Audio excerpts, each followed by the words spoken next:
petit peu chaud. Un petit peu chaud. Vous ne vous en faites pas. Si vous ne sentez pas encore la brise du Saint-Esprit, il est bien là. Et vous n'allez même pas penser à la chaleur. Tandis que le Seigneur va nous délivrer son message. D'accord? Il suffit maintenant de croire. Croire que ce qui sera dit là maintenant, eh bien le Seigneur a pensé à vous.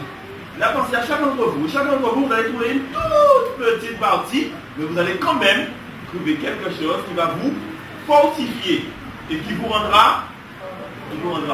Donc vous allez ressortir d'ici, vous serez un petit peu plus fort. D'accord? Et lorsque nous venons avec cet esprit, eh bien, le Seigneur agit. Puisque le cœur, il est comment?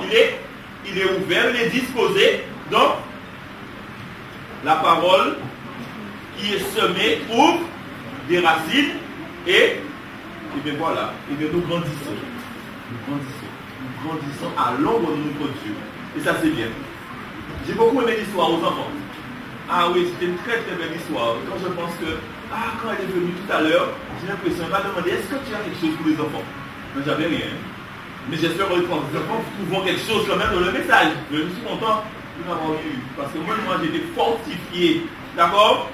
Cette histoire m'a fait du bien. J'ai bien aimé le moment de louange. Je remercie celles qui ont animé le moment de louange. C'était bien. Voilà. Et le chant spécial aussi. Alors, je suis sorti parce que j'avais un petit peu mal à la gorge. J'ai dit à Donald qui est dans la table ici, on fait partie parce que après chanson qu'on nous donne là, c'est son message. C'est son message. Et je peux partir et puis il n'y a pas de problème. Je marche quand même. D'accord. Je vais quand même prêcher. Je ne serai pas long. Le temps passe vite. Je ne serai pas long, mais on va quand même dire un petit quelque chose. D'accord? On va quand même dire un petit quelque chose. Mais je vais vous laisser partir. Je ne vais pas dépasser midi et demi. Ne vous en faites pas. Pourquoi vous riez? Non, ça va plus le midi et demi. Hein? Donc,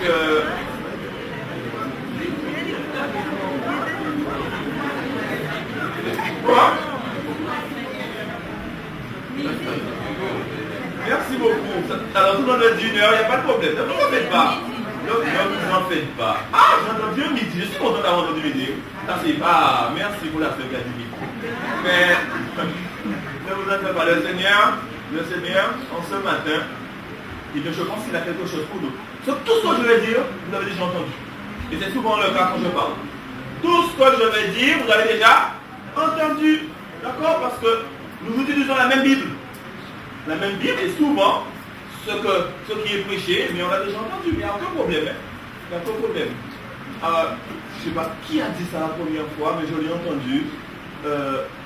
L'enseignement, la répétition, c'est... D'accord. Donc c'est simplement ce que je vais faire. Je vais répéter des choses que vous avez déjà entendues. Mais je souhaite de tout mon cœur, une petite chose quand même vous touche en ce matin. Alors, le titre du message que je vais prendre de cette revue, qui s'appelle En avant, qu'on remet aux dirigeants des ministères personnels. D'accord? Alors, voilà, ce matin, c'est ça.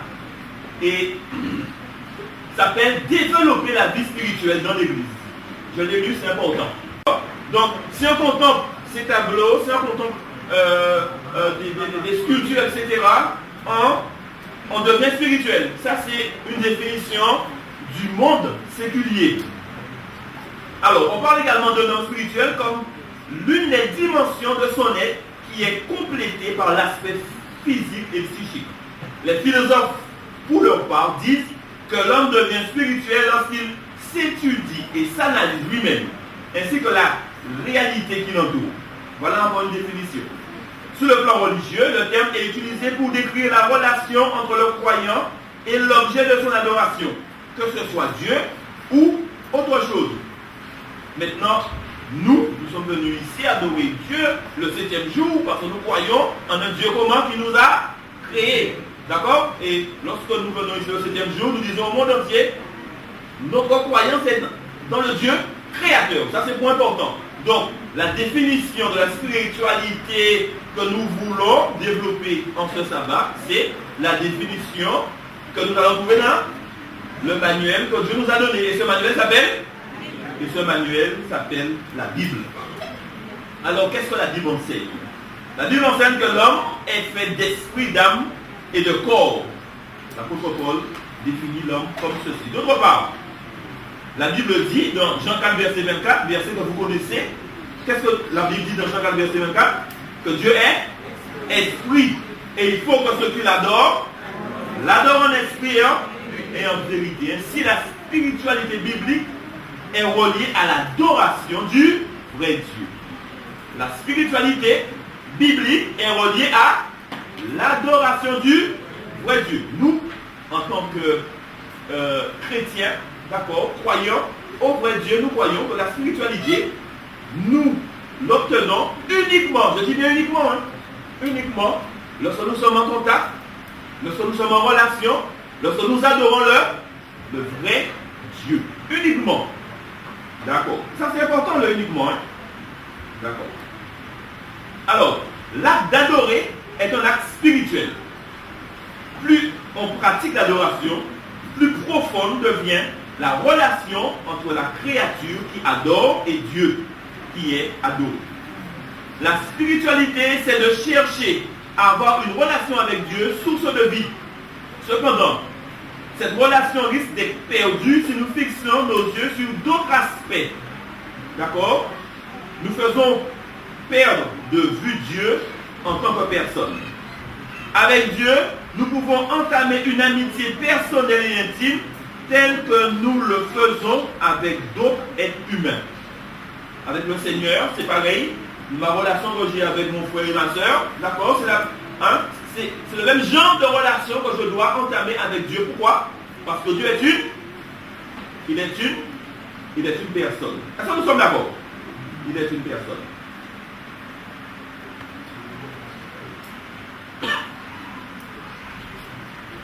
Le corps et l'esprit doivent être nourris. Il en est de même pour l'être spirituel. Le corps et l'esprit doivent être nourris et il en est de même pour l'être spirituel. La Bible déclare ce qui suit dans 1 Pierre 2, verset 5. 1 Pierre 2, verset 5. Comme des pierres vivantes, édifiez-vous pour former une maison spirituelle.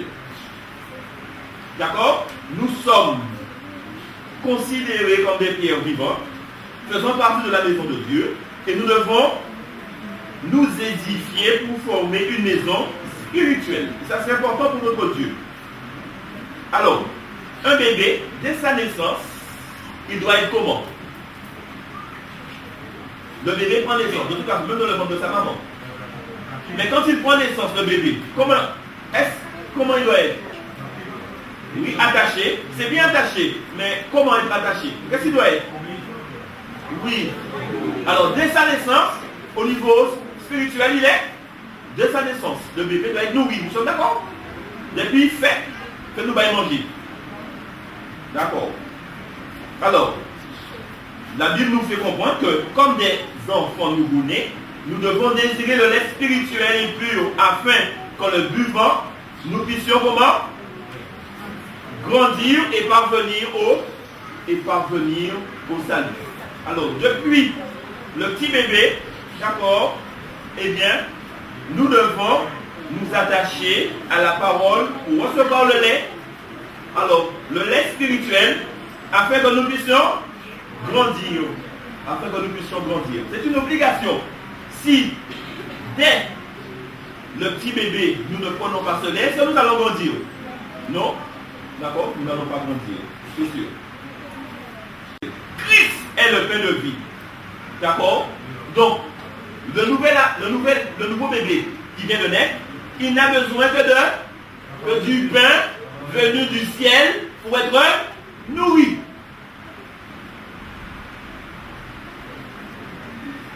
Alors, ce que je viens de vous dire là, que je ne dois pas lire d'autres livres, par exemple. Est-ce que c'est la Bible? Est-ce que c'est ce que j'ai dit? Non. Nous sommes dans un domaine comment? Spirituel. D'accord? On parle de l'être comment? Spirituel. Donc pour grandir, d'accord? Celui qui est né de nouveau a besoin que du pain de vie. C'est-à-dire qu'il a besoin de Christ. Alors, en parlant de Christ, voilà ce qu'il dit. il est sur le marché spirituel depuis toujours et disponible en tout temps. Toujours prêt pour nourrir spirituellement le croyant affamé. Il est toujours prêt pour nourrir spirituellement le croyant affamé. Voilà. Maintenant, nous devons savoir que la Bible est plus pratique que théorique. Pour l'homme spirituel, la parole de Dieu est plus pratique que théorique. D'accord? D'accord. Alors, nous allons prendre des exemples, là maintenant, d'hommes qui ont fait des expériences pratiques. Et nous allons pouvoir parler un peu de ces hommes-là.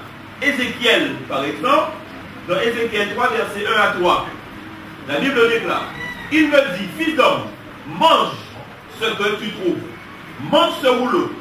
J'ouvris la bouche et il me fit manger ce rouleau. Il me dit, fils de l'homme, nourris ton ventre et remplis tes entrailles de ce rouleau que je te donne. Je le mangeai. Et il fut dans ma bouche doux comme du miel. Alors, l'expérience d'Ézéchiel là, quelle expérience il fait? Qu'est-ce que Dieu lui ordonne de faire? De manger quoi? C'est la parole. De manger la parole. Et comment cette parole est? Il est doux. D'accord? Doux. Étudier la parole de Dieu est une expérience douce comme le miel. Et il y en a assez pour nous nourrir. Et il insiste à plusieurs reprises là-dessus. Il y en a assez pour nous nourrir. D'accord? Donc, dans la pensée de l'auteur, la Bible se suffit à elle-même pour répondre à tous nos besoins. Dans l'étude de la parole, nous, avec aussi les autres parties de la Bible, nous avons la certitude que ces deux témoins, il s'agit de, selon vous, l'Ancien et le Nouveau Testament. L'Ancien et le Nouveau Testament. Donc, la totalité de la parole de Dieu. Si c'est l'Ancien et le Nouveau Testament, c'est toute l'Écriture. D'accord? Il s'agit de toute l'Écriture. Ces deux rameaux d'olivier produisent de l'huile d'or qui, versée dans les conduits, inonde et imprègne la vie du chrétien lorsqu'il étudie les Saintes Écritures. Le Saint-Esprit qui inspira les Écritures oint l'étudiant de l'huile de la sagesse pour qu'il puisse discerner les choses spirituelles des Écritures.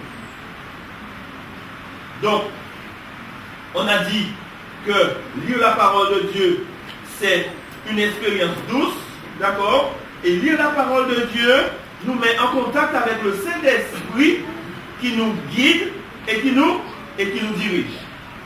Dans le cas de David, dans 1 Samuel 21, verset 5, dans le cas de David, Achimélec lui dit, je n'ai pas de pain ordinaire sous la main, mais il y a du pain consacré. 1 Samuel 21, verset 5. David a faim, il veut manger. Achimélec lui dit, je n'ai pas de pain ordinaire sous la main, mais il y a du pain comment? Consacré. Alors, qu'est-ce que cela indique? Cela indique simplement que lorsque quotidiennement nous mangeons la Bible, nous mangeons du pain comment? Consacré.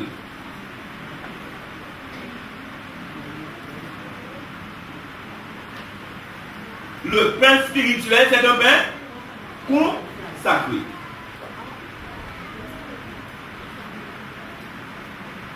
D'accord? Donc, il n'y a pas de comparaison faisable entre l'aliment commun que nous mangeons chaque jour lorsque nous nous asseyons à table et le pain consacré avec lequel nous nous nourrissons en ouvrant les Saintes Écritures. La parole de Dieu, elle est consacrée. C'est un pain spirituel. L'apôtre Paul, lui, pour sa part, dit à Timothée, depuis ton enfance, tu connais les saintes écritures, les écrits sacrés. Ils peuvent te donner quoi? La sagesse en vue du salut par la foi en Jésus-Christ. En Jésus-Christ. Vous pouvez trouver ça dans 2 Timothée 3, verset 15. Vous pouvez trouver ça dans 2 Timothée 3, verset 15. Depuis ton enfance, tu connais les écrits saints, les écrits sacrés. Ils peuvent te donner la sagesse en vue du salut par la foi en Jésus-Christ. Donc, l'étude de la Bible comprend toutes les étapes du développement humain. En commençant par l'enfance, en se poursuivant dans l'adolescence, la jeunesse, la vie d'adulte et la vieillesse. D'accord? C'est toute la vie que l'on étudie la parole de Dieu, et ce, chaque jour. La Bible, elle est là pour que nous puissions l'étudier toute notre vie, depuis notre naissance jusqu'à notre mort. Et elle nous sert dans le développement de chaque partie. Depuis le bébé, on va trouver des versets, on va trouver des conseils, on va trouver des renseignements, etc. pour que nous puissions, depuis le bébé, d'accord, aider à l'épanouissement du jeune, de l'adolescent, du jeune adulte, de l'adulte, d'accord, jusqu'à la personne âgée. Dans la parole de Dieu, on va trouver tout ce qu'il faut pour que nous puissions mener une vie épanouie. Or, maintenant, pourquoi l'étude de la Bible est-elle si importante? Pourquoi elle est si importante? Et c'est Moïse qui répond ainsi à cette question. Écoutez, Deutéronome 17, verset 18 à 20. Deutéronome chapitre 17, verset 18 à 20. Quand il s'assiera sur son trône royal, il écrira pour lui, dans un livre, un double de cette loi. Il prendra auprès des sacrificateurs lévites. Il devra l'avoir avec lui et y lire tous les jours de sa vie, afin qu'il apprenne à craindre l'Éternel son Dieu, à observer toutes les paroles de cette loi et toutes ses prescriptions pour les mettre en pratique, afin que son cœur ne s'élève pas au-dessus de ses frères et qu'il ne s'écarte de ses commandements. Il y a un renseignement là qui est très important, afin que son cœur ne s'élève pas au-dessus de ses frères et qu'il ne s'écarte de ses commandements. Donc, l'étude de la Bible a cela d'important, c'est qu'il nous permet de rester en communion avec mon Dieu, d'accord, à lui obéir, à lui être obéissant, ça c'est important, d'accord, mais il nous permet aussi d'avoir de bonnes relations avec ceux qui sont autour de moi. Hein, ça c'est important ça. Et l'expérience de Josias, nous pouvons le lire dans 2 Rois 22, versets 18 à 19. Mais vous direz au roi de Juda, qui vous a envoyé pour consulter l'Éternel. Josias a envoyé consulter un prophète. D'accord? Mais vous direz au roi de Juda qui vous a envoyé pour consulter l'Éternel. Ainsi parle l'Éternel, le Dieu d'Israël, au sujet des paroles que tu as entendues, parce que ton cœur a été touché, parce que tu t'es humilié devant l'Éternel. Lorsque nous lisons la Bible avec un cœur ouvert, d'accord, il y a une transformation qui se produit en nous. La parole touche le cœur. Et lorsque le cœur est touché, c'est bien. Parce que l'influence divine peut y pénétrer, d'accord, et tout notre être se trouve transformé. Et c'est ce que Dieu veut. Et c'est ce que Dieu veut. L'étude de la Bible nous rend moins durs et plus doux, plus sensibles, plus aimants et attendris envers les autres. Ça c'est beau ça. Ça c'est beau, c'est formidable. L'étude de la Bible nous rend comment? Doux, sensibles, aimants, attentionnés envers les autres. Si nous voulons représenter le Dieu que nous aimons, d'accord, dans notre voisinage, dans notre boulot, etc., partout où nous sommes, là, je suis en train de dire que on doit être un étudiant de la Bible. C'est un moyen par lequel le Dieu nous transforme. Efficace. J'aime bien ce mot-là. On devient efficace. On se comprend. Parfois, on peut faire plein de choses, mais on n'a pas le temps d'ouvrir sa Bible. On veut faire plein de choses et c'est bien de vouloir faire plein de choses pour le Seigneur. On veut faire plein de choses. Alors on se lève le matin, nous jouons en mouvement. D'accord? On a à peine le temps de s'asseoir pour manger. D'accord? On veut faire plein de choses. Mais on n'a pas le temps pour ouvrir la Bible. Le missionnaire, il doit avoir le temps pour étudier la parole de Dieu. On doit s'imposer ce temps-là. Je dois m'asseoir et ouvrir ma Bible et étudier ma Bible. Et tandis que je l'étudie, le Seigneur, d'accord, il agit en moi. Et c'est lui maintenant qui va faire de moi ce qu'il veut dans le champ. C'est lui qui me rendra doux. C'est lui qui fera que mon influence envers l'autre, d'accord, soit un contact fructif. Mais si on veut faire plein de choses et on n'a pas le temps d'ouvrir la parole, on va faire plein de choses. Mais on va s'apercevoir qu'à un moment, nous décidons, nous pouvons regarder, nous pouvons dire, mais on va comprendre, on fait l'obéité, mais on a fait plein de choses, mais on dit, mais on va comprendre, mais parce que je fais plein de choses, que je ne laisse pas le Seigneur agir. Je ne laisse pas le Seigneur agir. Je dois laisser le Seigneur agir. Et comment le Seigneur agit? C'est quand je suis en communion avec lui, lorsque je suis connecté avec lui. Donc il agit. C'est le canal par lequel Dieu agit. Donc je prends un temps pour m'arrêter. D'accord? Je dois prendre un temps pour m'arrêter. D'accord? L'heure avance, donc on va faire un choix.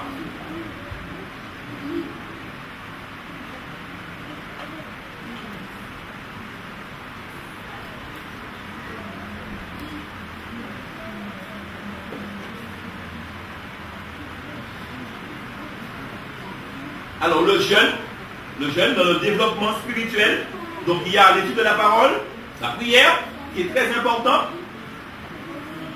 Hélène White, que vous savez que j'aime, déclare que ceux qui sont les Écritures dans un esprit de prière se retrouvent plus sages qu'en ouvrant la Bible au début. Qu'est-ce que j'ai dit? Ceux qui sont les Écritures dans un esprit de prière se retrouvent plus sages qu'en ouvrant la Bible au début. Ça veut dire que chaque fois on prend la Bible à ouvrir dans un esprit de prière, lorsque je le refais, je suis devenu plus. Est-ce que vous croyez en cela? Ah, ça belle. Alors, vous sage qu'il a dit, oui. Regardez, vous êtes bien. C'est vrai, vous êtes sage. Parce que chaque fois que vous ouvrez votre Bible dans un esprit de prière, vous devenez plus sage. C'est beau, hein, ça? C'est une belle parole. Moi, écoutez, je le dis, je veux y croire. En ce matin, je veux croire en cette parole. À partir de ce matin, chaque fois que j'ouvrirai ma Bible, j'aurai cette pensée. Pour moi, c'est une promesse de Dieu. Chaque fois que je vais m'asseoir dans un esprit de prière que je vais ouvrir ma Bible, je deviendrai plus sage. Je deviendrai plus sage. Le dernier point que j'aimerais voir avec vous dans les 10 minutes qui restent, puisque vous m'avez raconté jusqu'à midi, je vous dis merci. Le pouvoir spirituel du jeûne. Le pouvoir spirituel du jeûne. L'Église adventiste, c'est un peuple de jeûne et de prière. Est-ce que c'est vrai ça? Est-ce que nous aimons jeûner et prier? D'accord? Je sais que chaque membre de l'Église, né de nouveau, a dans une semaine, ou bien dans une quinzaine, ou bien dans un mois, un jour il jeûne. Ça peut être, il y en a qui jeûnent toutes les semaines, il y en a peut-être qui vont se dire tous les 15 jours, il y en a d'autres une fois par mois. D'accord? Peut-être tous les trimestres aussi. Chacun son rythme, mais nous avons, d'accord, nous avons dans l'année des jours où nous sommes en jeûne avec notre Seigneur. Et ça, c'est important. Ésaïe déclare dans Ésaïe 58, verset 2 et 3, nous connaissons ce passage. Tous les jours, ils me cherchent. Ils veulent connaître mes voies. Comme une nation qui aurait pratiqué la justice et n'aurait pas abandonné la loi établie par son Dieu. Ils me demandent des arrêts de justice. Ils désirent l'approche de Dieu. Que nous sert de jeûner? Tu ne leur tu ne le vois pas. Aïe. Tu sais, lorsque j'ai accepté Jésus, et j'étais heureux. Tous les mercredis à Maurice, il y avait un moment de jeûne avec le cœur en haut. C'était super ça. C'est super, c'est formidable. Lorsque nous lisons ce texte-là, d'accord, on doit s'arrêter et se dire, jeûner c'est bien, mais là il y a un problème. Le prophète veut faire ressortir un problème. Et quel est le problème? Versets 3 et 5. Vous vous livrez à vos penchants et vous traitez durement tous vos ouvriers. Vous jeûnez pour vous disputer, vous quereller. Est-ce là le jeûne que je préconise pour un jour? Que je préconise un jour où l'homme s'humilie? S'agit-il de courber la tête comme un jonc, de se coucher sur le sac et la cendre? Est-ce là ce que tu appelles un jeûne, un jour agréable à l'Éternel? Versets 6 et 7. Maintenant, versets 6 et 7. Et ça, c'est beau. C'est beau, hein? Vous avez trouvé le verset 6 et 7? Alors, on va le lire. Voici le jeûne que je préconise. Alors, détache les chaînes de la méchanceté. Dénoue les liens du joug. Envoie libre ceux qu'on écrase et que l'on rompt toute espèce de joug. Partage ton pain avec celui qui a faim et ramène à la maison les pauvres sans abri. Si tu vois un homme nu, et ne te détourne pas de celui qui a ta propre, ne te détourne pas de celui qui a ta propre chair. Voilà le vrai jeûne relié à la religion qui est pratique. Je vous ai dit que la Bible est un livre qui est pratique, et c'est vrai. Si nous analysons le passage que nous venons de lire, nous pouvons voir qu'il s'agit de l'accomplissement des commandements de Dieu, de la parole de Dieu. Là, on parle de l'amour de Dieu et de l'amour du prochain. Tu veux jeûner, tu dois aimer ton Dieu de tout ton cœur, mais tu dois aussi aimer ton prochain comme tu dois aussi aimer ton prochain comme toi-même. Tu ne peux pas te mettre en jeûne, demander à Dieu de réaliser toutes sortes de choses, d'accord, alors que tu n'aimes pas ton prochain comme c'est ce que Dieu demande. C'est ce que Dieu demande. Il y a deux, ça c'est l'auteur, je lis l'auteur là exactement. Il y a deux dimensions surprenantes du jeûne. L'amour de Dieu et l'amour du prochain. Jeûner, c'est délier les liens de l'impiété. C'est jeûner du péché. Abandonner un péché entretenu. Rompre le joug du péché. Et tout cela est relié à l'amour du vrai Dieu. Mais jeûner, c'est aussi arrêter de manger pour que le prochain mange. C'est s'abstenir de faire du mal au prochain. Et plutôt, ça va plus loin. Parce que nous, enfants de Dieu qui avons accepté Jésus dans notre cœur, on ne s'arrête plus à ne pas faire le mal. C'est vrai que la Bible dit, celui qui sait faire le bien et ne le fait pas, commet un péché. Mais nous ne nous arrêtons pas là, pas faire le mal. Hein? Je connais François, je connais en pas fait mal. Je ne m'arrête pas là. Lorsque on a la puissance de la grâce dans son cœur, est-ce qu'on doit s'arrêter là? On va plus loin. D'accord? Donc, c'est s'abstenir de faire du mal, mais plus c'est aussi faire le voilà, c'est faire le bien. Je ne dois pas me contenter, je le connais, je ne lui fais rien, point final. Mais au contraire, animé par la grâce, je lui fais du bien. Je lui fais du bien, parce que je suis animé par la grâce. Je suis poussé par l'Esprit de Dieu. Donc je lui fais du bien, et ça c'est important. Ça c'est la suite du verset d'Ésaïe plutôt. Alors, ta lumière prendra comme l'aurore, et ta guérison germera promptement. Ta justice marchera devant toi, et la gloire de l'Éternel sera ton arrière-garde. Alors tu appelleras, et l'Éternel répondra. Tu crieras, et il dira, me voici. L'Éternel te guidera constamment. Il te rassasiera dans les lieux arides, et redonnera de la vigueur à tes membres. Tu seras comme un jardin arrosé, comme un point d'eau dont les eaux ne déçoivent pas. Grâce à toi, et ça aussi c'est important, très important, cette partie-là m'intéresse fortement. Grâce à toi, l'on rebâtira sur dans cette ruine. Tu relèveras les fondations des générations passées. Rebâtir dans cette ruine. C'est ce que la mission que Dieu nous a donnée. Mais pour accomplir cette mission, absolument, prenons du temps. Prenons du temps avec la parole de Dieu. Arrêtons-nous. Il faut trouver ce temps pour s'arrêter. D'accord? Jeûner, c'est être immobile. C'est-à-dire s'arrêter pour contempler Dieu. D'accord? Et tandis qu'on est dans la contemplation avec notre Dieu, tandis qu'on est dans ce corps à corps avec notre Dieu, c'est là que notre Dieu déverse sa bénédiction. C'est là que nous grandissons. Et c'est parce que nous avons contemplé, et c'est parce que nous avons grandi, que lorsque nous serons dans le champ, nous serons comment? Nous serons efficaces. C'est comme ça que nous serons efficaces. Maintenant, si on fait plein de choses et qu'on ne trouve pas le temps pour ouvrir sa Bible, ce matin, je voudrais que nous puissions prendre cette décision. Chaque enfant de Dieu ce matin, trouvons du temps pour méditer la parole de Dieu. Trouvons du temps pour manger. Parce qu'il faut que nous puissions grandir. Si chacun de nous faisons cela, l'Église sera forte.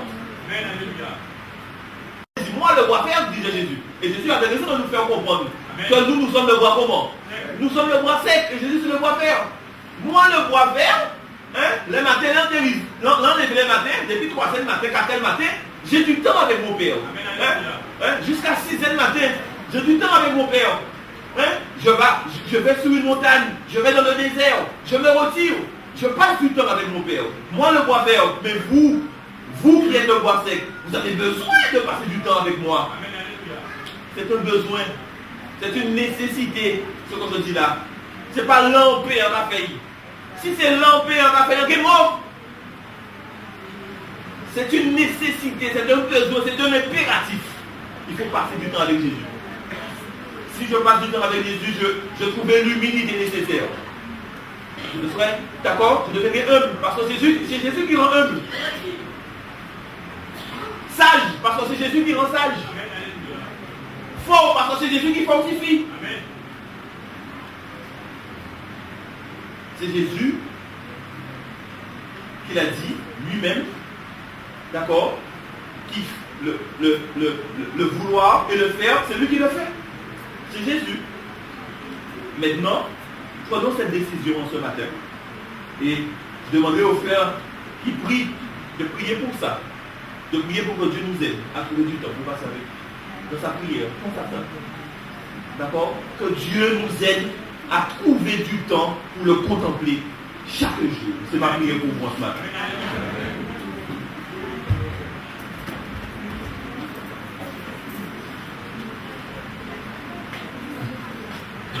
Pour mettre fin à ce service, je vous invite à vous lever et prendre votre cahier de cantique en chantant le paroles du numéro 394. Contemplez moi aussi.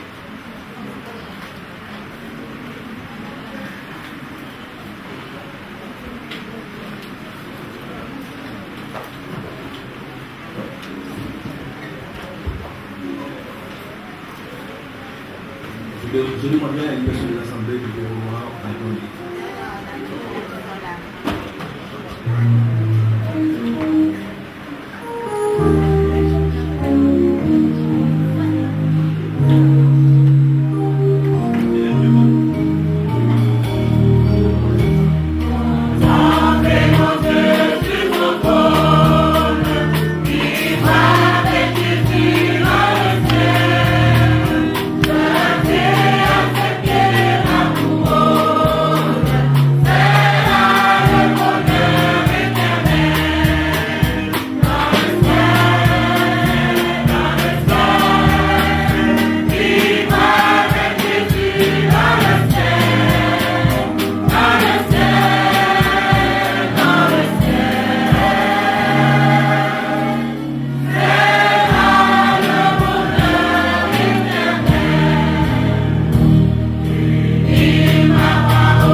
Et en ces mesures, nous voulons te contempler pour ce que tu es. Et nous voulons te remercier, Seigneur Dieu puissant, infiniment pour ces beaux messages que tu nous donnes ce soir à travers de ton serviteur ici. Seigneur Dieu puissant, permets dans ton grand amour que ce message que nous venons d'entendre, que nous puissions le mettre en pratique dans la vie de tous les jours.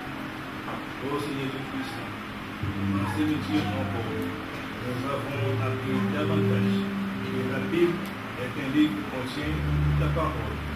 Oh Seigneur Dieu puissant, dans ta parole, nous avons tout trouvé. Et c'est pourquoi ce soir, en ces métiers, Seigneur Dieu puissant, nous demandons de nous accorder ton esprit, afin que nous puissions vivre de ta parole, afin que nous puissions trouver du temps pour lire ta parole, parce que ta parole c'est la vie, parce que ta parole est tout pour nous, Seigneur Dieu puissant. Permets, Seigneur Dieu puissant, chaque jour, que nous puissions rester en communion intime avec toi.